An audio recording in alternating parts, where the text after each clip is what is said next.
कैसे हैं आप? मैं अरविंद आर्य और आनंद कोचिंग क्लासेस में आपका स्वागत है। कल 2 अप्रैल शाम 7:47 पर हमने आकाश में एक आग का गोला पृथ्वी पर नीचे गिरते हुए देखा था, लेकिन इसकी यह पुष्टि वैज्ञानिक तौर पर यह नहीं कर पाई कि वह आग का गोला था या फिर उल्का पिंड था या फिर कोई सैटेलाइट का टुकड़ा था। ऐसा सुनने में आया, वैज्ञानिक तौर पर अभी इसकी पुष्टि नहीं हो पाई है। तो हम देखते हैं कि उल्का पिंड होता क्या है, ये किस प्रकार से गिरते हैं।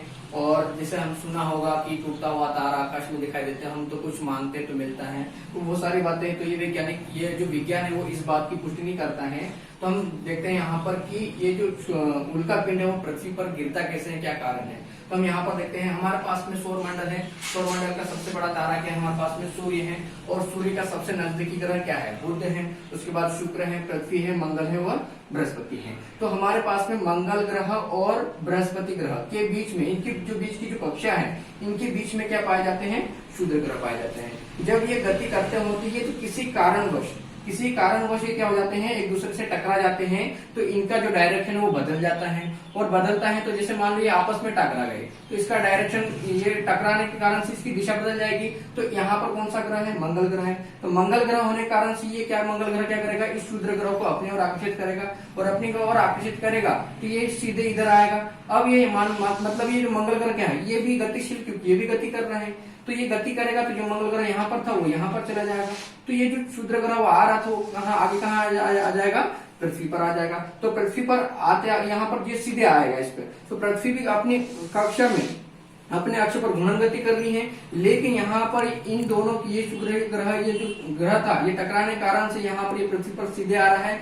लेकिन यहाँ पर ये जो इनके बीच में क्या हो जाएगा, घर्षण उत्पन्न हो जाएगा। और घर्षण उत्पन्न के कारण से जो क्षुद्र ग्रह था वो क्या ले लेगा, मतलब आग उत्पन्न हो जाएगी घर्षण के कारण। तो ये गुरुत्वाकर्षण के बल के कारण ये इसकी ओर पृथ्वी अपने ओर आकर्षित कर लेगी, और जो क्षुद्र ग्रह था वो अपने पृथ्वी पर आ जाएगा। अब होता क्या है, जब ये हमारी जो पृथ्वी है, वायुमंडल में, जब वायुमंडल की जो सबसे मोटी परत होती है वो 640 किलोमीटर होती है।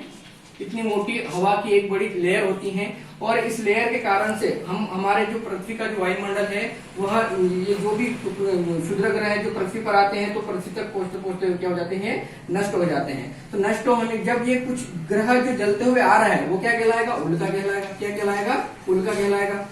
जब ये जो उल्का पिंड था वो जलता था, देखो कुछ क्षुद्र ग्रह क्या होते हैं, आकार में बहुत बड़े होते हैं।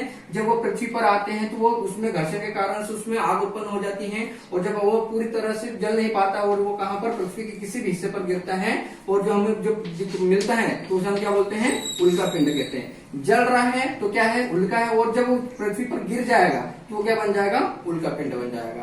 तो यही होता है उल्का पिंड।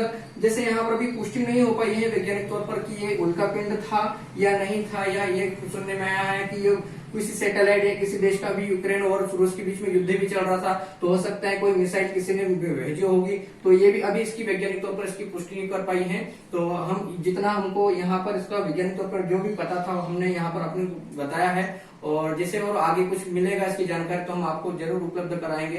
तो वीडियो को लाइक करें, सब्सक्राइब करें और अपने दोस्तों को शेयर करना ना भूलें। धन्यवाद।